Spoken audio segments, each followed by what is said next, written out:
Tutorial will guide you through on how to add auto captions in CapCut Mobile completely for free. If this helped, drop a like, share the video, and subscribe for more. CapCut, select New Project underneath the Edit tab on the bottom left-hand screen. A video clip that you would like to add auto captions and click Add. You can enhance. In case, don't select anything on the screen, because if you go to the bottom left-hand screen, you want to click text next to Overlay and Audio.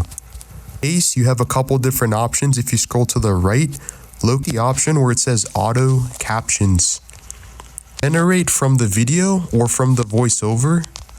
Select the spoken language or auto detect the language. You can change the different templates by scrolling to the right. And you can see here all of these ones with the gem is a pro feature. Ones without is a free feature. You can click advanced options and you can auto highlight the text, identify filler words, and then click generate. But mobile will generate the captions completely for free. The playhead or click the play button. I'm gonna show you how you can enhance voice in You CapCut have successfully Mobile generated completely auto for free. captions